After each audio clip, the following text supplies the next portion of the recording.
এতিয়া আমাৰ বহুত মানুহ আছে যোনে কব কৈছে দিব নেকি চৰকাৰে কলেই দিব না আজিৰ 1 বছৰ কংগ্ৰেছৰ মানুহবিলাকে কি মাথা মাৰি আছিলে তহঁতক নিদিয়ে হিমন্ত বিশ্ব শৰ্মাই ঠগালে কৈ আছিলে না নাই আছিল না নাই কি কৈছিল কংগ্ৰেছ বিলাকে যে আমি মহিলাসকলক টকাটো নিদিও আমি তেওঁলোকক ঠগালো সেই কাৰণে আজি নলবাৰীৰ কংগ্ৰেছ বিলাকে এদিনৰ বাবেও লুকাই থাকিব লাগে না নাই থাকিব লাগে না নাই কাৰণ ইমান দিন তেওঁলোকে আমাৰ মহিলাসকলক বিপথে কৈ আছিলে যে চৰকাৰে নিদিয়ে নহয় এনে গছপুলি ৰুৱালে এনে দৌৰাদৌৰি কৰালে হয় নে নহয় আজি কিন্তু আপোনালোকে সকলোৱে দেখা পালে যে হিমন্ত বিশ্ব শৰ্মাই যি কয় তাক আখৰে আখৰে পালন কৰে তাত কোনো ধৰণৰ কাকো আজিলৈকে আমি কেতিয়াও প্ৰবঞ্চনা কৰা নাই আঁচনিখনৰ জৰিয়তে 40 লাখ মহিলাক আমি প্ৰথম বছৰ 10,000 টকা আমি বিনামূলীয়াকৈ বেংকৰ লগত কোনো সম্পৰ্ক নাই আমি তেওঁলোকক একোখন চেক দিম আৰু 10,000 টকা তেওঁলোকে চৰকাৰৰ পৰা বিনামূলীয়াকৈ পাব ইয়াৰ পিছত এই 10,000 টকা দি আমি কি কৰিম আমি এটা গোটত আছো যদি 10 গৰাকী মহিলাই নিজৰ 10,000 টকা গোটলৈকে লৈ যায় তেতিয়ালে গোটত 1 লাখ টকা হ'ব আৰু 1 লাখ টকা ডাঙৰ টকা যদি একেলগে আমি গোটটোক শক্তিশালী কৰো 1 লাখ টকা যদি আমি গোটটোত ব্যৱহাৰ কৰো বেংকে আমাক আৰু লোন দিব গোটটোক কাৰণ যিকোনো গোটৰ যদি 1 লাখ টকা বেংকত দেখা পায় তেতিয়ালে সেই গ্ৰুপটোক বেংকে আৰু বেছি লোন দিব আগবাঢ়ি আহিবই তাত কোনো সন্দেহ নাই 1 লাখ টকা লৈ গোটটোৱে আমি নিজাকৈ বিভিন্ন ব্যৱসায় কৰিব পাৰো আৰু যদি কোনোবা মহিলাই ভাবে যে নহয় মই গোটটোক টকা নিদিও আমি গোটত এই টকাটো নিদিও কাৰণ গোটটো আমাৰ চলি আছে এই 10,000 টকা দি আমি নিজৰ কিবা নহয় কিবা ব্যৱসায় কৰিম আজি হল আমাৰ 22 আগষ্ট অহা বছৰ আমাৰ অফিচাৰসকল আপোনালোকৰ ঘৰে ঘৰে যাব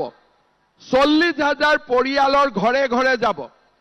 আৰু আমি আপোনালোকক এখন কাগজ দিম যে আপোনালোকে এই টকাটো কি কামত ব্যৱহাৰ কৰিলে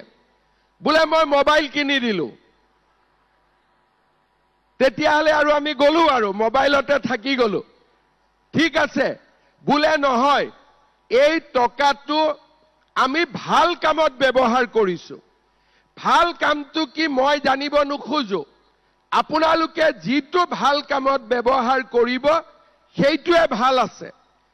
তেতিয়া হলে অহাবাৰ আমি আপোনালোকক এটা বেলেগ কৰি যিসকলে 10,000 টকা ভালকৈ ব্যৱহাৰ কৰিলে তেওঁলোকক আমি 25,000 টকা কৈ দিম 25,000 টকা এই 25,000 টকাৰ 15,000 চৰকাৰে দিব 10,000 টকা বেংকে দিব তাৰ পিছত আকৌ আমি চাম যে এই 25,000 টকা আপোনালোকে কেনেকৈ ব্যৱহাৰ কৰিলে যদি এই 10,000 আৰু 25,000 দুইটা টকা যদি আপোনালোকে ভাল কৰি ব্যৱহাৰ কৰে অহাবাৰ আমি আপোনালোকক বেংকৰ পৰা 50,000 টকা আপোনালোকক আমি ঋণ দিম সুদ আমি দিম আৰু 50,000 টকাৰ 25% আমি সাবসিডি হিচাপে বেংকক দিম তাৰ মানে এই আঁচনিখন এদিনীয়া আঁচনি নহয় আজি যি মহিলাক আজি আমি ইয়াত মাতি আনিছো,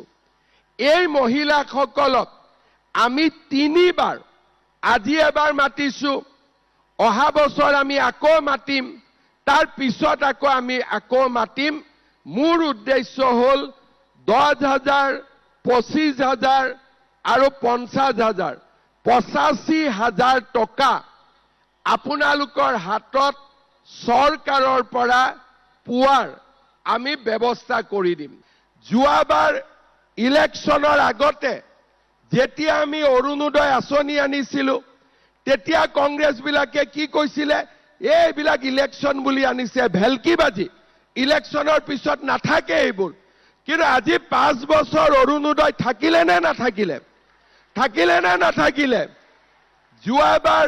ছোৱালীবিলাকক আমি নিযুত মইনা দিলো, বোলে নহয় ইলেকশ্যন বুলি দিছে, অহাবাৰ বন্ধ হৈ যাব। আকৌ এইবাৰ আমি ছোৱালীবিলাকক আকৌ ফৰ্ম দিছো নে নাই দিয়া? তাৰ মানে আমাৰ চৰকাৰে আজিলৈকে আমি যি কথা কৈছো তাৰ পৰা আমি আঁতৰি অহা নাই। যিসকল আই মাতৃয়ে সুন্দৰভাৱে টকাটো ব্যৱহাৰ কৰিব, মই আজি আপোনালোকক কথা দিছো, এই জায়গাটো হ'ল মোৰ নিজৰ বাবাৰ জন্মভূমি, ইয়াতে মই কথা দিছো, আপোনালোকক আমি আৰু 25,000 টকা দিম, আৰু 25,000 টকা দিম। মাত্ৰ এই টকাটো পাবৰ কাৰণে আপোনালোকে মোক সহযোগিতা কৰিব লাগিব। মোবাইল কিনি দিলে মই সহায় কৰিব নোৱাৰিম।